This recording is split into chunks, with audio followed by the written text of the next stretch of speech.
நிருபத்தில் 5ஆம் அதிகாரம் 7ஆம் வசனத்தில் பார்க்கிறோம். இப்படி இருக்க சகோதரரே, கர்த்தர் வருமளவு நீடிய பொறுமையாய் இருங்கள். ஆண்டவர் வரும் வரை நமக்கு என்ன அவசியமா? பொறுமை. பொறுமை உள்ளவங்களாம் நம்ம இருக்கிறோமா? அப்ப பொறுமை என்று சொல்லும் போது எந்தெந்த காரியங்களிலே பொறுமை? எல்லாவற்றிலும் பொறுமை இருக்கணும்.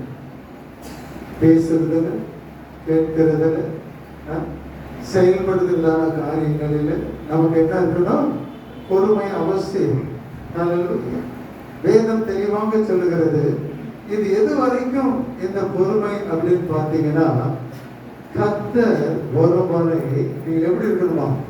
நீடிய, அங்க அதை பார்க்கணும். பொறுமை இல்ல, நீடிய பொறுமையா இருங்கள்.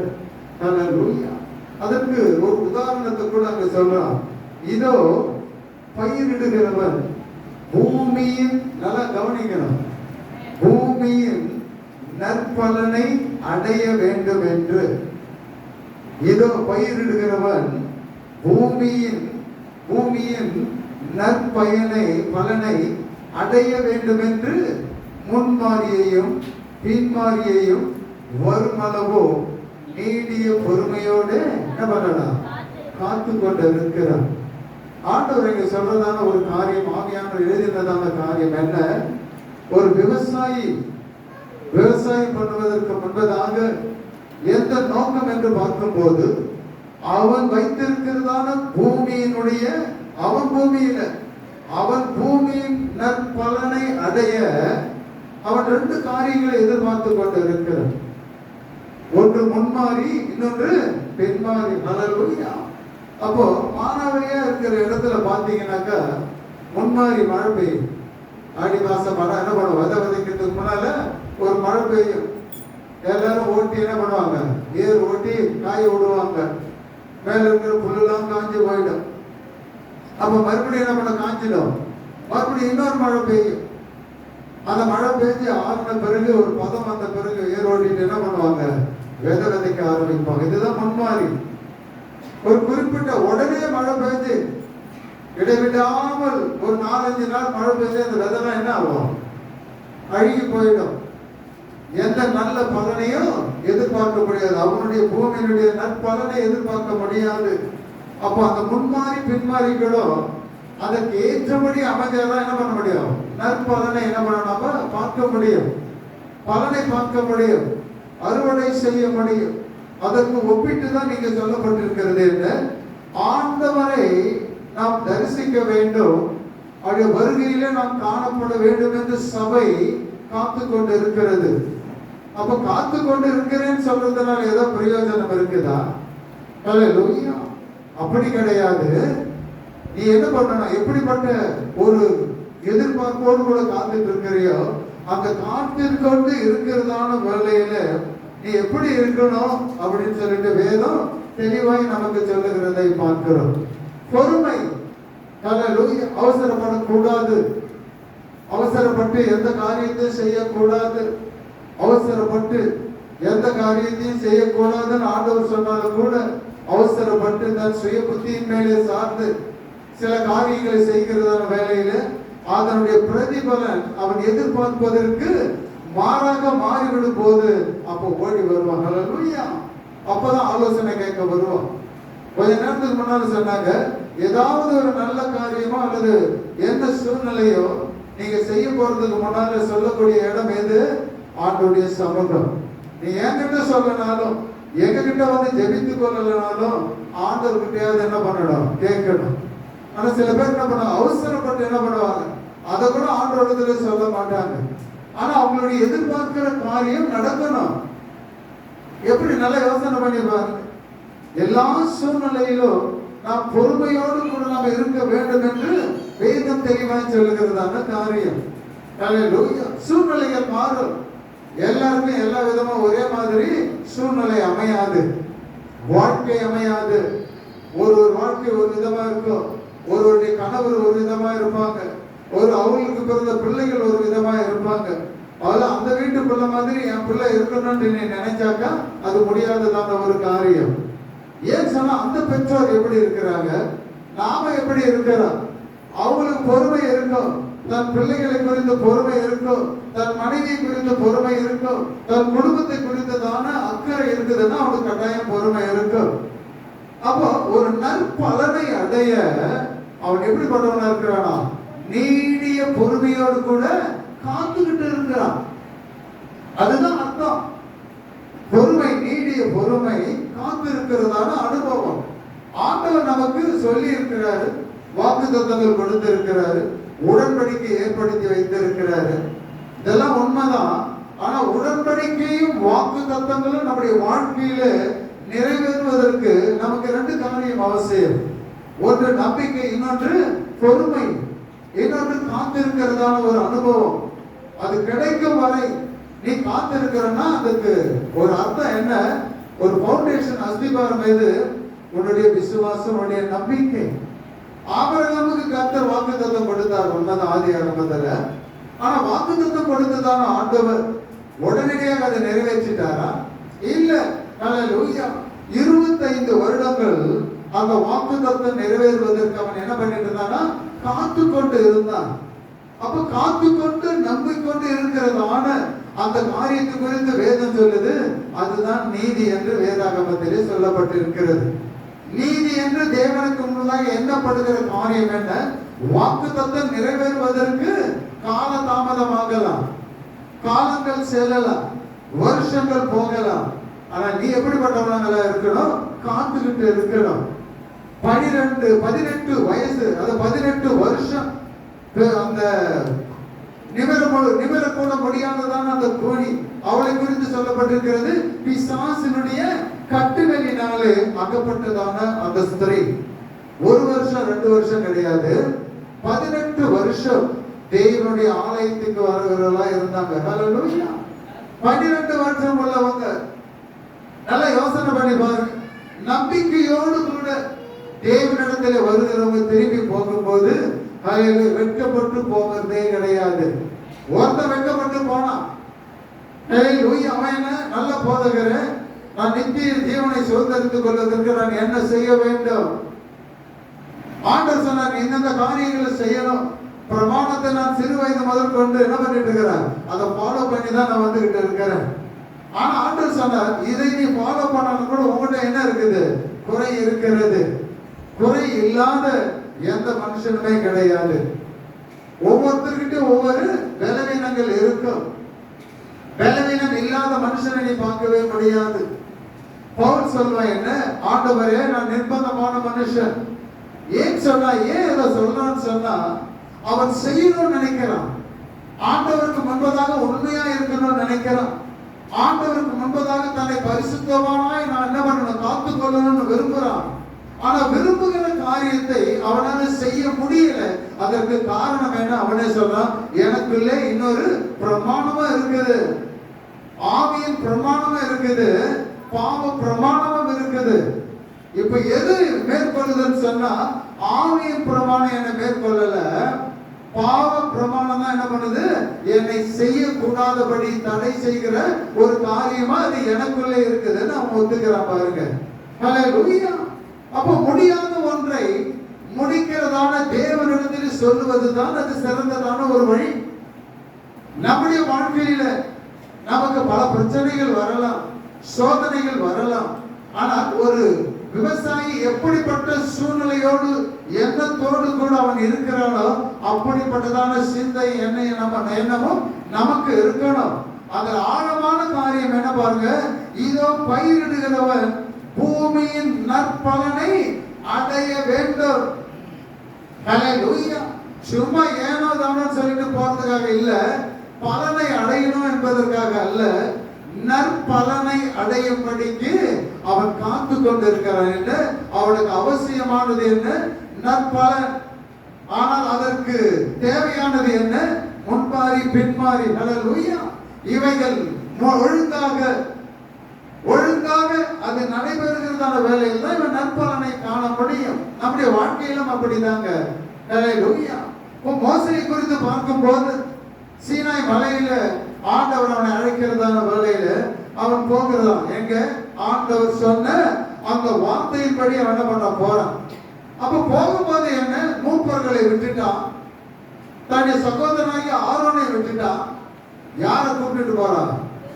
யோசுவாவை, தன்னுடைய வேலைக்காரனாகி யோசுவாவை அழைத்து கொண்டு அவன் என்ன பண்றான்? ஹல்லேலூயா. சொந்த அண்ணன், அவர் ஆசாரியன். ஆனா அவன் சொன்னான் என்ன, விட்டு விட்டு போகிறதான ஜனங்களை விசாரிக்கும்படி. அவன் எவ்வளவு புத்திசாலி பாத்தீங்களா? நான் போயிட்டேன்னா இங்க என்ன, அவங்கள அடக்கிறதுக்கோ அவங்கள சொல்றதுக்கோ வழி நடத்துறதுக்கோ ஒருத்தர் அவசியம். அதனால அந்த மூப்பர்களையும் வைத்துட்டு தன்னுடைய சகோதரனையும் வச்சுட்டு தன்னுடைய வேலைக்காரன் என்ன பண்ண அழைச்சிட்டு போறான். ஆனா பாருங்க, சீனாய் மலையிலே போனா 40 நாள் இரவும் பகலும் தேவனோடு கூட இருக்கிறதை பார்க்கிறோம். ஆனா அந்த மலைக்கு அடிவாரத்தில் யார் இருக்கா? யோசுவா இருக்கிறான். ஆனா தேவனுடைய கட்டளை என்ன, ஒருவனும் வந்து என்ன பண்ணக்கூடாது, இந்த மலையை வந்து தொடக்கூடாது, இந்த மலையில ஏறக்கூடாது. ஆடு மாடு எதுவா இருந்தாலும் சரி, எதுவும் கிட்ட வரக்கூடாது.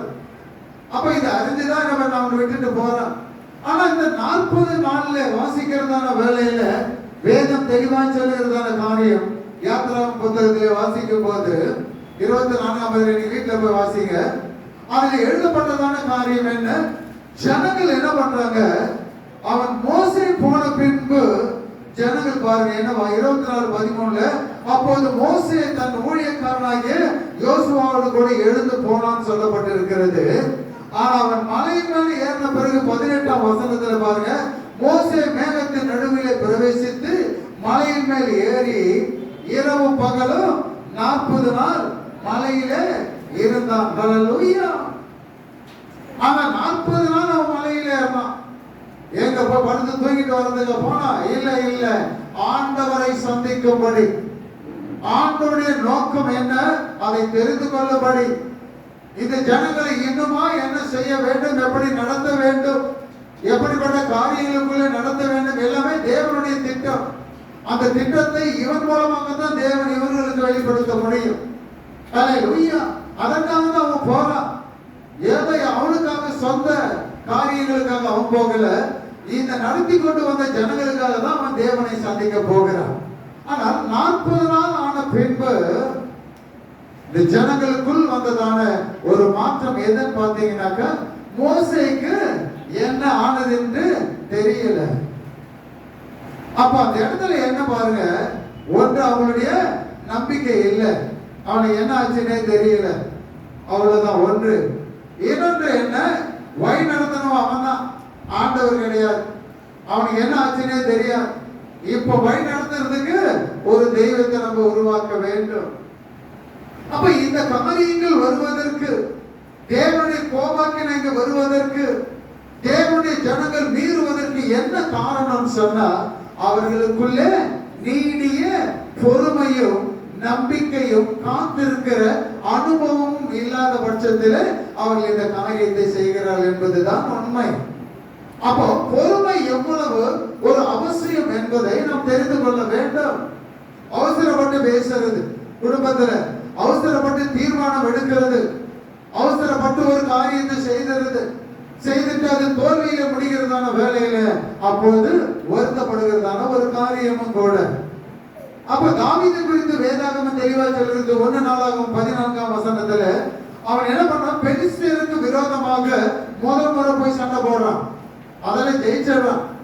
2வது முறை என்ன பண்ணாங்க, அவங்க படையெடுத்து திரும்பவும் 14ஆம் அதிகாரம் 13, 14 வாசிக்கும் போது திரும்பவும் பெலிஸ்தர்கள் யுத்தத்திற்கு என்ன பண்றாங்க, அப்போது மறுபடியும் இவங்க இடத்துல வராங்க. அப்ப மறுபடியும் என்ன பண்றான், யாரு, தாவீது ஆண்டவரிடத்துல கேட்கிறான், ஆண்டவரே இந்த முறையும் நான் அவங்கள உன் கையில ஒப்பு கொடுப்போம். ஆனா இந்த மாதிரி ஒரு காரியத்தை ஆண்டவர் செய்யறாரு. என்னன்னு சொன்னா 14ஆம் அதிகாரம் 15ஆம் வசனத்துல ஆண்டவர் ஒரு காரியத்தை தாவீது நடத்திலே சொல்றார். ஹல்லேலூயா. எடுத்தவன கத்தி ஈட்டி எடுத்துக்கிட்டு சண்டைக்கு போக சொல்லல, அதற்கு மாறாக ஆண்டவர் பேசுகிறதான காரியம் என்ன, அதை வாசிங்கப்பா. பாருங்க என்ன ஆண்டவர் சொல்ல, முசுக்கொட்டை செடிகளின் நுனியிலே இறைச்சலா? செல்லுகிற இறைச்சல். அப்ப சாதாரண ஒரு இறைச்சல் வந்துருமா? அந்த இடத்துல பெரிய ஒரு காரியம் இருக்குது. அது மறுபடியும் படிமா. முசுக்கட்டை செடிகளின் நுனியிலே செல்லுகிற இறைச்சலை கேட்கும் போது போதும். ஆண்டவர் சொல்லுகிறதான ஒரு காரியம் என்ன? நீ மறுபடியும் யுத்தத்துக்கு போகணும் கேட்ட, நான் அவர்களை உங்களுடைய கையில நான் ஒப்பு கொடுக்கணும்னு சொன்னா ஒரு விஷயத்தை நான் உனக்கு சொல்றேன். என்ன நீ என்ன செய்யணும்? ஈட்டி கம்பு ஆளுகளை இட்டுட்டு யுத்த வீரர்கள் இட்டுட்டு உடனே போட்டு ஆண்டவர் சொல்லல. ஆண்டவர் அவனுக்கு ஒரு காரியத்தை சொல்றார். என்ன? முசுக்கட்டை அந்த செடியினுடைய நுனியிலே என்ன வரணுமா? ஒரு செல்லுகிறதான சத்தம். அப்ப செல்லுகிற சத்தம் சொன்னா யுத்தம் கர்த்தருடையது. யுத்தம் செய்கிறவர் யாரு? கர்த்தர். அப்ப ஆண்டவர் சொல்றாரு, நீ அவசரப்பட்டு நீ ஓடிடாத, அவசரப்பட்டு யுத்தத்துக்கு போகாத. ஒரு அடையாளம் என்ன? நான் கடந்து போக முன்னால, ஹல்லேலூயா, நான் கடந்து போவேன். நான் கடந்து போகும்போது அந்த இறைச்சலுடைய சத்தத்தை நீ கேட்கும் போதுதான் நீ என் பின்னால வர. எத்தனை பேருக்கு புரியுது? ஹல்லேலூயா. சாதாரணமா முசுக்கட்டை செடியில சத்தம் வந்துற போறது கிடையாது, இறைச்சல் வந்துற போறது கிடையாது. ஹல்லேலூயா. ஆண்டவர் இவனுக்கு முன்பதாக ஒப்பு கொடுப்பேன் என்று இவனுக்கு விரோதமாக எழுப்பி வருகிறவர்களிடத்தில் போராட வேண்டும் என்றால் ஆண்டவர் போராடுறதான் இவனுக்கு ஜெயம் உண்டு. ஹல்லேலூயா. யோசபாத் என்ன பண்ணா? பாடல்களை ஏன் நிறுத்தினா? முதல்ல துதிக்கிறவர்களை நிறுத்தினா. ஏன்? துதியின் மூலமாக எனக்கு என்ன கிடைக்கும்? ஆண்டவர் இறங்குவார், வெற்றி கிடைக்கிட்டு அவனுடைய நம்பிக்கை என்ன? தன்னுடைய கையில் இருக்கிற ஆயுதத்தை அவன் நம்பல, ஆண்டவரை துதிக்கிறத தான் அவன் நம்பினான். ஆனா இங்கே பார்க்கிறோம் என்ன? ஒரு அசைவை நீ பார்க்க வேண்டும்.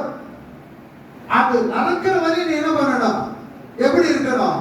நீடிய பொறுமையோடு கூட அந்த செடியே நீ கவனிச்சுக்கிட்டு இருக்கணும். ஹல்லேலூயா. உன் கவனம் எங்க போக கூடாது? இந்த பக்கமோ அந்த பக்கமோ போக கூடாது. ஹல்லேலூயா. சூழ்நிலையை பார்க்க கூடாது. தேவன் சொன்ன வார்த்தையின் மேலதான் உன்னுடைய என்ன இருக்கணும்? உன்னுடைய கண்கள் இருக்கணும், உன்னுடைய செயல்பாடு இருக்கணும், காத்துக்கிட்டு இருக்கணும். அந்த காத்துக்கிட்டு இருக்கிற அனுபவம் இல்லைன்னா தோல்விதான். ஹல்லேலூயா. தோல்விதான். இதுல எந்த விதமான மாற்று கருத்துமே கிடையாது. அந்த தோல்வியை நீ சந்திக்க கூடாதுன்னு சொன்னா, நீ சுயமா சார்ந்து நான் போய் ஜெயிச்சுட்டு வருவேன்னு சொன்னீங்கன்னா உனக்கு தோல்வி. ஹல்லேலூயா. தேவனுடைய பிள்ளைகளுக்கு யுத்தம் செய்கிறவர் யாருன்னு சொன்னா ஆண்டவர் தான். ஹல்லேலூயா. மோசே நாட்களில் அதைதான் செய்தார். நீங்க சும்மா இருங்க, நாளைக்கு நடக்க போகிறதான காரியத்தை நீங்க பார்ப்பீங்க. தேவனுடைய வல்லமையை நீங்க பார்க்க போறீங்க, தேவனுடைய செயலை நீங்க பார்க்க போறீங்க. நீ ஒன்னும் யுத்தம் செய்ய வேண்டாம், யுத்தம் செய்கிறவர் யாரு? கர்த்தர் தான். ஹல்லேலூயா. நாம போய் யுத்தம் செய்ய போனோம்னா அதனுடைய விஷயமே வேற மாதிரி போயிடும். ஆனா ஆண்டவருடைய வார்த்தைக்கு செவி கொடுத்து காத்திருக்கிற ஒரு அனுபவத்தோடு கூட நீங்கள் நான் இருப்போமானால் நிச்சயமாகவே அந்த வெற்றி நமக்கு உண்டு என்பதில் எந்த விதமான மாற்று கருத்துமே கிடையாது. ஹல்லேலூயா. அப்போ யுத்தம் செய்கிறவர் யார்? கர்த்தர். அப்போ யுத்தத்துக்கு முன்னால போறவர் யாரு? ஆண்டவர் தான். எந்த விதமான மாற்று கருத்துமே இல்லை. ஆண்டவர் சொல்ற அந்த காரியம் என்ன? அந்த முசுக்கொட்டை எப்படி இருக்குன்னு எனக்கே தெரியாது. என் மனைவி அந்த இதில் போட்டு அந்த செல்போன்ல எடுத்து அதை காட்டுன பிறகுதான் எனக்கு அது தெரியும். ஹல்லேலூயா. செடியெல்லாம் பார்த்தது கிடையாது, நேரம் தொட்டு கூட பார்த்தது கிடையாது. அது எப்படி இருக்கும் நானே கேட்டேன், ஆனா விஷயத்தை சொல்லல. ஆனா ஆண்டவர் பாருங்க என்ன ஒரு காரியம் பாருங்க. அந்த நுனி செடியில அடியில நீ பார்த்துட்டீங்கன்னா இலை வந்து என்ன பண்ற, சில இலைகள்லாம் காஞ்சி போயிருக்க பார்த்துருக்கீங்களா? இலைகளை பார்த்தீங்கன்னா நுனி எப்பவுமே வந்து காஞ்சி இருக்காது. நுனி எப்படி இருக்கும்? தல தலன்னு இருக்கும். ஹல்லேலூயா. அதுல ஒரு சத்தம் வருமா? காஞ்சி போன இலை இருந்தாதான் சத்தம் வரும். நல்லா காஞ்சி போன இலைங்க, மா இலைங்க இருக்கு விழுந்துக்கிற இடத்துல நடந்து போன என்ன வரும்? நீ நடக்கிற சத்தம் தூரம் இருக்கிறவங்களுக்கு கூட தெரியும். ஆனா அப்படிப்பட்ட சத்தம் கிடையாது. அந்த நுனியிலே ஏற்படுகிறதான அந்த சத்தம் எப்படி வரும்? ஆண்டவர் அதன் வழியாய் போகும்போது அந்த சத்தத்தை உன்னால் அறிந்து கொள்ள முடியும். எப்போ நீ கவனிக்கும் போது, அந்த சத்தத்துக்கு நீ கேட்கணும் கீழ்ப்படியும் போது அது அப்படியே என்ன பண்ணும், நடக்கும். எரியா பட்டணத்தை என்ன பண்ணாங்க, அந்த மதுல 7 நாள் என்ன பண்ணாங்க, சுத்தி வந்தாங்க. ஏதாவது சத்தம் போட்டாங்களா? இல்ல.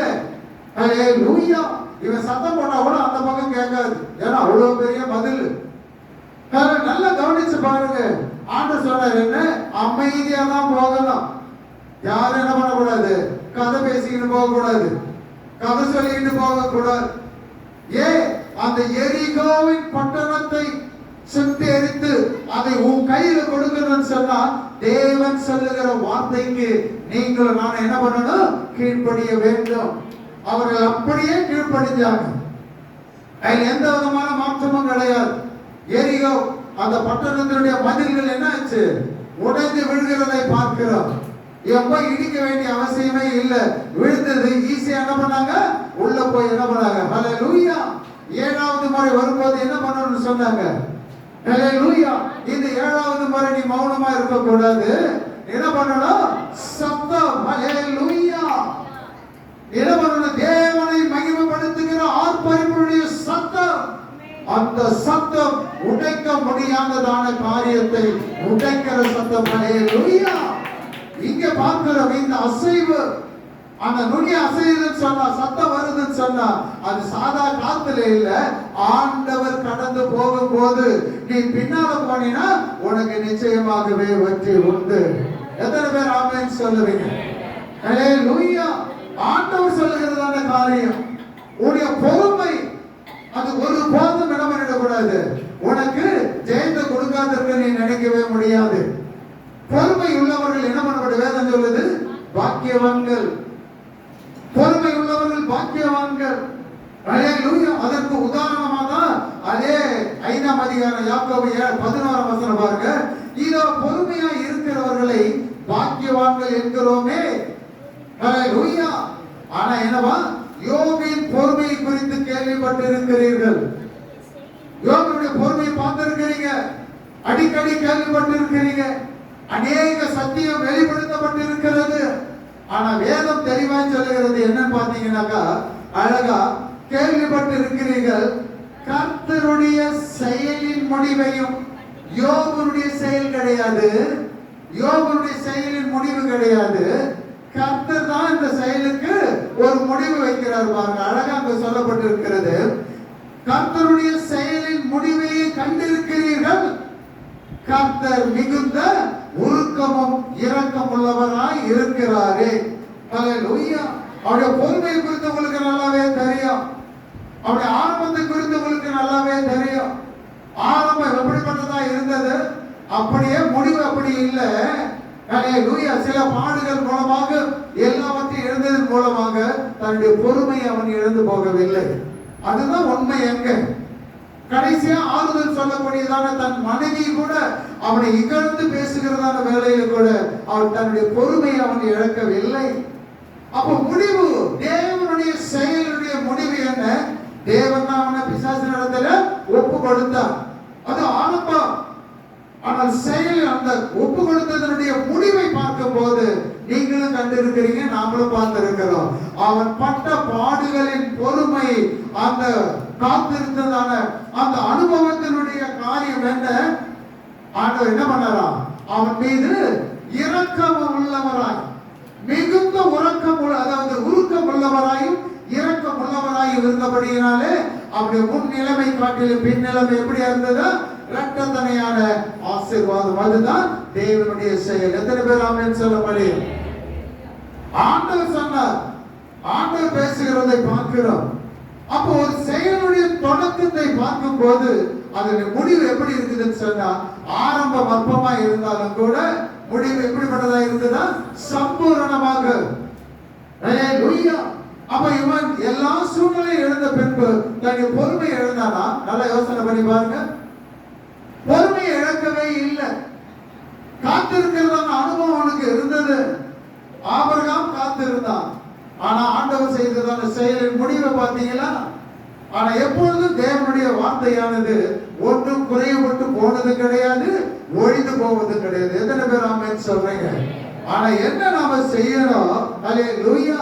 நாம் தேவன் நமக்கு இட்டதான கட்டளை, இந்த காரியத்தை ஆண்டவர் கொடுத்ததனுடைய நோக்கம் என்னவோ அது ஆண்டவருக்கு தெரியும். அதுதான் உண்மை. எனக்கு குடும்பங்களிலே பொறுமை கிடையாது, பிள்ளைகளிடத்திலே பொறுமை கிடையாது, கணவனிடத்திலே கிடையாது, மனைவியிடத்திலே கிடையாது. அல்லேலூயா. எல்லாமே யாரையுமே சொல்ல, யாரும் இவங்க தான் இப்படி இருப்பாங்கன்னு சொல்லிட்டு யாரையுமே ஒப்பிட்டு சொல்ல முடியாது. அதுதாங்க உண்மை. அல்லேலூயா. அதுதான் உண்மை. பொறுமையா இருக்கணும்னு நம்ம நினைக்கிறோம், ஆனா சூழ்நிலை வரும்போது நம்ம என்ன பண்றோம்? பொறுமையை இழந்துடுறோம்.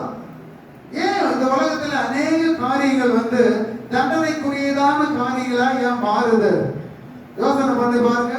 பொறுமையை இழக்கும் போது அந்த இடத்துல என்ன ஆகுது? வன்முறைகள் வருகிறதை பார்க்கிறோம், கொலை நடக்கிறத பார்க்கிறோம், பொறுமை இழக்கிறதான வேலையில் அநேக காரியங்கள் நடக்கிறதை பார்க்கிறோம். அதனால்தான் வேதம் சொல்லுது, நீ பாக்கியவனா இருக்கணும்னு சொன்னா பொறுமை உள்ளவனாய் இரு. இந்த பூமியில நற்பலனை தேவன் மூலமா நீ பெற்றுக்கொள்ள வேண்டும் என்றால் நீ எப்படிப்பட்டவனா இருக்கணும்? நீடிய பொறுமை உள்ளவனாய் இருக்கணும். அதற்கு உண்டான ஒரு காரணத்தை ஆண்டவர் சொல்ல, பயிரிடுகிறவன் எப்படி நற்பலனை அடைய வேண்டும் என்று பயிரிட காத்துக்கிட்டு இருக்கிறான். எதுக்கு? ஆண்டவருடைய செய்கை, அந்த முன்மாறி பின்மாறி அவன் எதிர்நோக்கி பொறுமையோடு கூட காத்திருக்கிறான். எதுக்கு? ஏதோ ஒரு மரங்கா போட்டுட்டு கால் மரங்கா அப்படின்னு வர்றதுக்கா? இல்ல. ஹல்லேலூயா. அப்படி கிடையாது. நீ ஒன்றை நீ விதைக்கும் போது அது எப்படியா வரணும்? 100 அத்தனையாக. ஹல்லேலூயா. அதுதான் நற்பலன். நீ ஒன்றை போடுற, ஆனா உன் கையில் எவ்வளவு வரணும்? 100 அத்தனையா வரணும். அதுக்கு உதாரணமா ஈசாக்க சொல்லலாம். ஈசாக்கு விதைத்தான், கர்த்தர் அவனை ஆசீர்வதித்தார். எப்படி ஆசீர்வதித்தாரா? 100 மடங்கு. அதுதான் தேவனுடைய ஆசீர்வாதம். 100 மடங்கு. ஹல்லேலூயா. அதுதான் நம்பிக்கை. அந்த 100 மடங்கு அதுதான் பொறுமை. அந்த 100 மடங்கு அதுதான் காத்திருக்கிறதான அனுபவம். ஹல்லேலூயா. நீ காத்திருக்கிறன்னு சொன்னா இப்ப நடக்கிறதான காரியம் அதெல்லாம் ஒரு பக்கம் இருக்கட்டும். ஆனா நீங்களும் நானும் எதுக்காக இந்த இடத்துல தேவனை ஆராதிக்கிறோம்? 2 காரியங்களை சொல்ல முடியும். என்ன கேட்டா நான் அதான் சொல்லுவேன், இந்த பூமியில நான் எப்படி இருக்கணும்? சம்பூர்ணமாக நான் வாழ வேண்டும். இந்த பூமியின் நிறைவை நான் என்ன பண்ணணும்? அனுபவிக்க வேண்டும். மோசேயை சீனாய் மலைக்கு அழைத்து கொண்டு போனது ஏதோ ஒன்று செய்யணுன்றதுக்கு இல்ல. இந்த ஜனங்கள் கானான் தேசத்திற்குள்ளே போய் அந்த தேசத்தை சுதந்தரித்து கொண்டு அந்த தேசத்தினுடைய நன்மைகளையும் ஆசீர்வாதத்தையும் அவர்கள் எப்படிப்பட்டவர்களாக இருக்கணும்? நீடித்த ஆயுசு உள்ளவர்களாய் அதை அனுபவிக்க வேண்டும். அதுதான் தீர்மானம். தேவனுடைய திட்டமும் அதுதான். இந்த கற்பனைகளை கட்டளைகளை ஏன் ஆண்டவர் கொடுக்கிறாரு? அங்கே வேற ஜாதிகள் உண்டு. அந்த ஜாதிகளுடைய பழக்க வழக்கங்கள் இவங்க என்ன பண்ணக்கூடாது? கற்றுக்கொள்ள கூடாது என்பதற்கு தேவன் அங்கே போய் சேருவதற்கு முன்பதாகவே தம்முடைய வார்த்தை தம்முடைய கரத்தின் மூலமாகவே எழுதி ஜனங்களுக்கு கொடுக்கிறதை பார்க்கிறோம். எத்தனை பேர் ஆமென் சொல்றீங்க? இதன்படி நடக்கணும். எங்க நடக்கணும்? நீ போகிற கானான் தேசத்துல,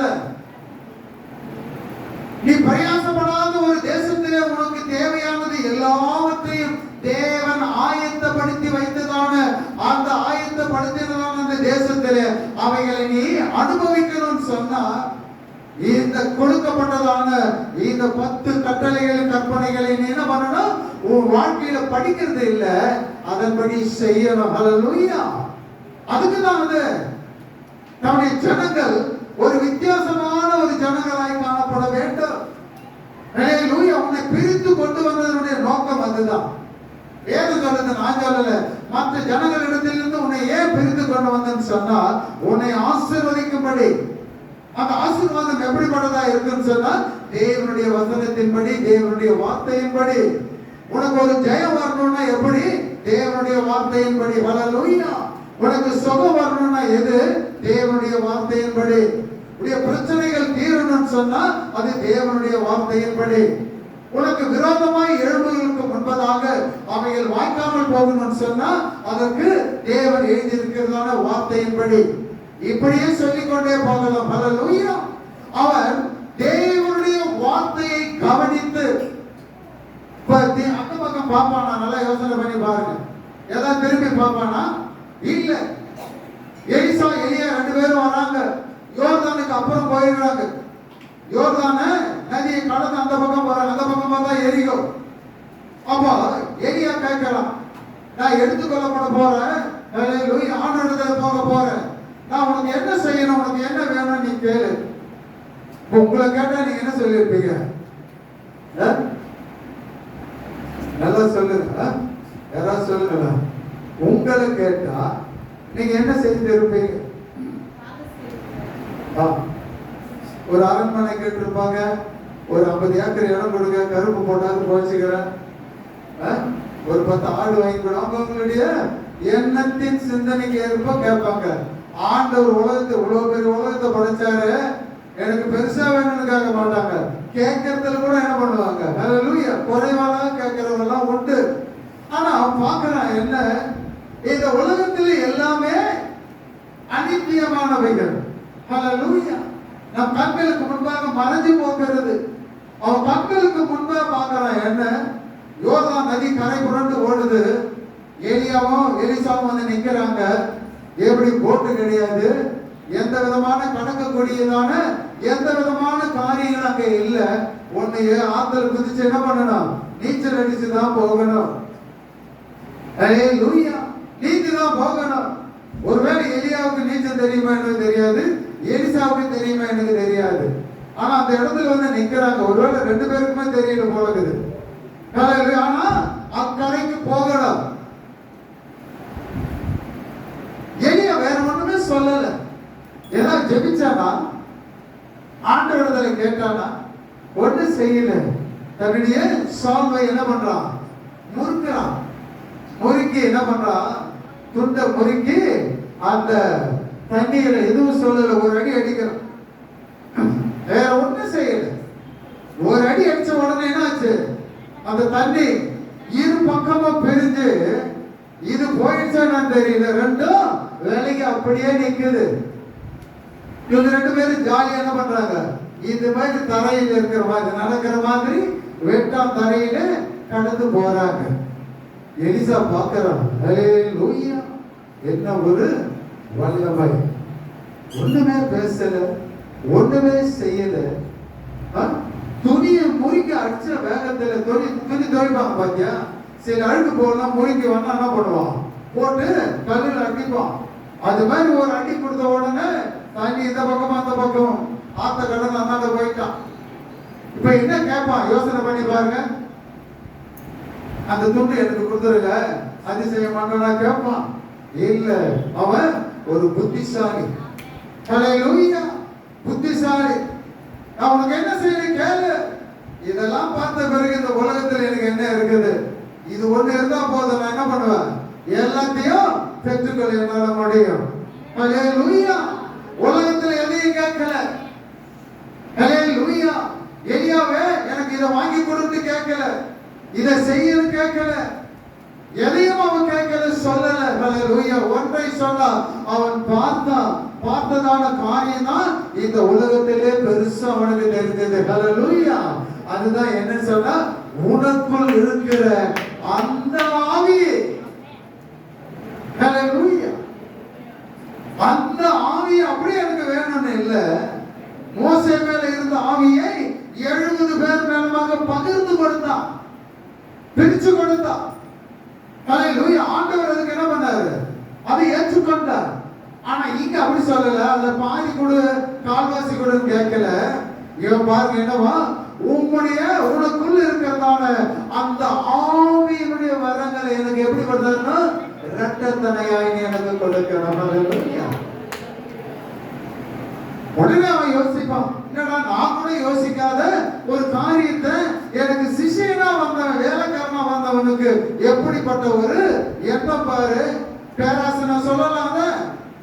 ஹல்லேலூயா. பேராசை கிடையாது, அதுதான் ஆசை, அளவிட முடியாததான ஒரு ஆசை. அந்த ஆசை தான் உனக்கு எனக்கு இருக்கணும். ஹல்லேலூயா. சொத்து வாங்கணும், இடம் வாங்கணும்னு ஆசை அது வேற. ஆண்டவருக்குள்ள வைராக்கியம் பாராட்டுகிற ஒவ்வொரு மனுஷனுக்குள்ளும் ஆவியினுடைய வரங்கள் எனக்கு இரட்டத்தனையா எனக்கு அவசியம் என்பதை உணர்ந்தவர்களாய் நாம் இருக்க வேண்டும்.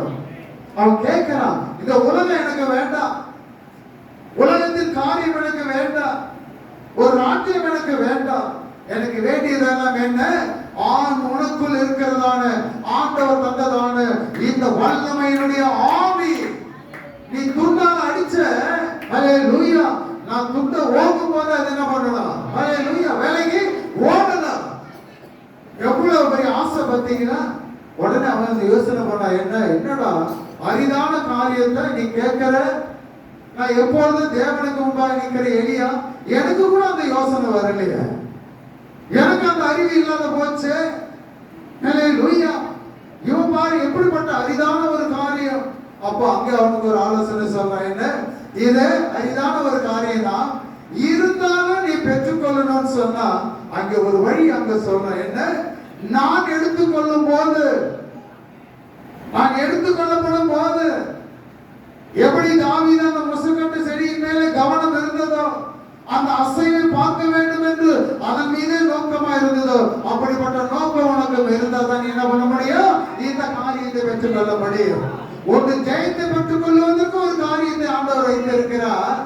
ஆவி இரட்டத்தனையான ஆவியின் வரங்களையும் பலனை பெற்றுக் கொள்ளும்படிக்கு ஒரு காரியத்தை அங்கே அவன் சொல்லுகிறார்.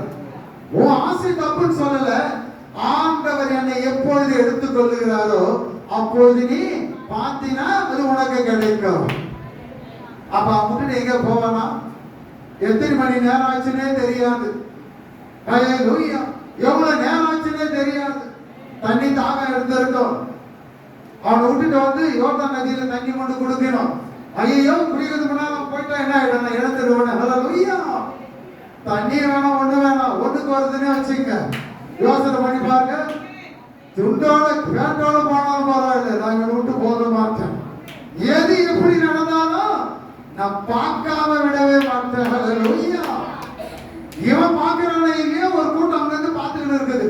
அது ஒரு தீர்க்கதரிசி கூட்டம். ஏய், எப்படி நடக்க போகுது, ஓடு ஓடு. ஆனா என்ன பண்ண அவன்? ஹல்லேலூயா. அவன் பார்த்து கொண்டு இருக்கும் போது ஒரு அழைப்பு என்னவா? ஹல்லேலூயா. அக்கினி ரதமும். ஏன் ஒருவனும் கிட்ட போக முடியாது. எந்த மலையிலே ஆண்டவர் சொன்னார், இந்த மலையை ஒருத்தனும் தொடக்கூடாது. தேவனுடைய ஜனங்களுக்கு அப்படிப்பட்டதான ஒரு கிருபை உண்டு. ஹல்லேலூயா. தேவனுடைய ஊழியக்காரனுக்கு அந்த கிருபை உண்டு. ஆண்டவரை வந்து இறங்கினாரு, புகையதான் பார்த்தானுங்க, அக்கினி சூளை அதை கண்ணால பார்த்தாங்க. இங்க ஒரு விசித்திரமான ஒரு காரியத்தை என்ன பண்றான்? எலிசா பார்க்கிறான். எலியா போறான். எப்படி போறான்? அக்கினி ரதமும் குதிரைகள் வந்து என்ன பண்ணுதான்? இறங்குது. அது மேலே அவன் ஏறி. ஆண்டவர் பாருங்க, எலியாவுக்கு தந்ததான ஒரு ஸ்லாக்கியம். ஹல்லேலூயா. பிசாசு வந்து நிக்க முடியுமா? பிசாசு வந்து தடை பண்ண முடியுமா? ஏன்? அவன் ஏறி போறது சுழல் காற்று என்றாலும் கூட அக்கினியும் ரதம். ஹல்லேலூயா. சுழல் காற்றிலே எடுத்துக்கொள்ளப்பட்ட உண்மைதான், இல்லைன்னு சொல்லல. ஆனா அதை பார்க்கிறதான வேலையில என்னடா ஒருமையில அவனு போயிட்டாங்க. உடனே அவன் சொல்ல, என்னன்னு இஸ்ரவேலுக்கு அவன் எப்படியா இருந்தானா? அக்கினி குதிரையும் ரதமா இருந்த விட்டுட்டு போயிட்டான சொன்னாரு. ஹல்லேலூயா. ரத்தத்தனையான ஆசை, அதாவது ஆவியினுடைய வரங்கள் கிடைக்குன்னு சொன்னாங்க. நான் பார்த்துட்டு ஒண்ணுமே தெரியலையே, அதே ட்ரெஸ் தான் இருக்குது, அதே எலிசாவா தான் நிக்கிறேன், எனக்குள்ள ஒரு மாற்றம் இல்லையே. ஹல்லேலூயா. பாத்தீங்கன்னா என்னவா? தன்னுடைய வஸ்திரத்தை முதலாவது அவன் கிழித்திரண்டா கிழிக்கிறதை பார்க்கிறான். பைத்தியக்காரன் கிடையாது. ஹல்லேலூயா. முதல்ல தன்னுடைய வஸ்திரத்தை கிழிக்கிறான். கண்ணு தெரியாததான பத்திமை தன்னுடைய வஸ்திரத்தை எரிகிறார். முதல்ல இது நீக்கப்பட வேண்டும். வேறொரு வஸ்திரம் கீழ் விழுது. ஹல்லேலூயா. இந்த வஸ்திரத்தில் ஒண்ணு கிடையாது, வேற ஒரு வஸ்திரம் மேலே இருந்து எலியா எடுத்துக் கொள்ளப்படும் போது அந்த வஸ்திரம் கீழே விழுகிறதை பார்க்கிறார். அல்லேலூயா. ரட்சிப்பின் வஸ்திரம் நம்ம சொல்றோம் இல்ல, அப்போது வஸ்திரம் இறங்குகிறது. அந்த வஸ்திரத்தை எடுத்துட்டு எலியாவினுடைய தேவன் எங்கே? மறுபடியும் தண்ணி ஓடுது, தண்ணி வெள்ளம் ஓடுது. 7000 அடி உயரத்தில் இருந்து அதி வேகமாக ஓடக்கூடியது யோர்தான் நதி. அல்லேலூயா. கரை புரண்டு ஓடுது. இந்த கரையில் நின்றான், அந்த கரையில் தான் அப்படியே போயிருப்பனே. இதாண்டி எரிகோ. அல்லேலூயா. எரிகோ பாவம் நிறைந்ததான ஒரு இடம். இதை கடந்து யோர்தானை கடந்து நான் இப்படியே போகணும்னா யோர்தானுடைய தண்ணி எனக்கு வழி விடணும். அவனுக்கு வழி விட்டது. உடனே அந்த வஸ்திரத்தை கையில் எடுக்கிறான். எடுத்து என்ன பண்றான்? எலியாவினுடைய தேவன் எங்கே? அவன் பேசல, இவன் பேசலாம். எங்க அந்த எலியாவின் தேவன்? அல்லேலூயா. இப்படி சொல்லிட்டு போன எலியாவின் தேவன் எங்க? இப்ப நான் எந்த வழியும் இல்லாம தனியா நிக்கிறேன். இப்படி எப்படி நான் கடந்து போக போறேன்? என்ன இங்க கொண்டாந்து நடு அந்த கொண்டாந்து விட்டு போற மாதிரி அந்த பக்கம் கொண்டாந்து விட்டுட்டு போயிட்டான்னு சொல்லிட்டு ஒரே அவனுக்கு கோபம். அந்த கோபத்தினுடைய காரியம் என்ன? ஓகே என்ன பண்றான்? தண்ணீரை அடிக்கிறான். அந்த தண்ணி என்ன வச்சான்? அல்லேலூயா. மறுபடியும் பிரிந்து போகிறதை பார்க்கிறான். அல்லேலூயா. அப்பதான் தூரந்து வந்த எலியாவினுடைய ஆவி இவனுக்குள்ளே இறங்கி இருக்கிறது. இப்ப இவன் எதை சொன்னாலும் அதை ஆண்டவர் அப்படியே செய்வான். அந்த தீர்க்கதரிசி எல்லாம் அவனுக்கு முன்னால வந்து தலை குனிந்து வணங்குகிறதை பார்க்கிறோம். அல்லேலூயா. அதுதான் தேவனுடைய காரியம். தேவன் உனக்கு செய்யக்கூடிய காரியத்தை இந்த விதமாய் செய்வேன் என்று சொல்லும் போது அதை நீ கவனித்து செயல்படுவாயானால் அதனுடைய அதிசயத்தை முன்னாலே பார்க்க முடியும். அல்லேலூயா. பாருங்க, எலிசா வியாதிப்பட்டு இறந்தா அவனுடைய எலும்பு பட்ட மாத்திரத்தில் ஒருத்தர் கொண்டு போய் போடுறாங்க. அந்த குழியில போட்ட உடனே வேணானா உயிரடைஞ்சா. இப்ப நம்மளாம் அப்படி கொண்டு போடும் போது திடீர்னு ஒருத்தன் கலரில் இருந்தா என்ன பண்ணி விட்டுட்டு அவனை விட்டுட்டு ஓடிடுவோம். நம்ம அப்படித்தானே பயந்து ஓடுவோம். ஆனா பாருங்க, போட்ட மாத்திரத்துல அவன் உயிரோடு இருந்தான்னு சொன்னா எலியாவினுடைய எலும்பு மக்கி மண்ணா போனா கூட அதற்கு வல்லமை உண்டு. அல்லேலூயா. அதுதான் அவனுக்குள்ள எலியாவுக்குள் இருந்ததான வல்லமை, இரட்டிப்பான வல்லமை. அவன் செத்து போன மரித்து போன எலும்புகளுக்குள்ள இருக்குது. பாருங்க, வேதாகமத்தில் அதிகமான அதிசயங்களை அற்புதங்களை செய்தவன் யாருன்னு சொன்னா எலிசா தான். ஆண்டவர் கூட செய்யல. ஏன்னா எழுதாதனால நான் சொல்றேன். ஆண்டவர் நிறைய செஞ்சிருக்கலாம், ஆனா எழுதல. ஆனா எலிசாவுடைய அற்புத அடையாளங்கள் அநேகம். அல்லேலூயா. அதனால் இன்றைக்கு தேவன் நம்மோடு கூட பேசுகிற காரியம் என்ன? பொறுமை உள்ளவர்கள் பாக்கியவான்கள். பொறுமை உள்ளவர்கள் பாக்கியவான்கள். அந்த பாக்கியவான்களுடைய நோக்கம் என்ன? அந்த சிந்தனை என்ன? தேவன் அறிவான். அவர் எப்படிப்பட்டவராக இருக்கிறாரா? மனதுருக்கம் உள்ளவராகவும் நீடிய பொறுமை உள்ளவராகவும் இருக்கிறார். கண்களை மூடி தேவ சமூகத்தை பார்ப்போம். எத்தனை பேருக்கு பொறுமை அவசியம்? ஆண்டவருடைய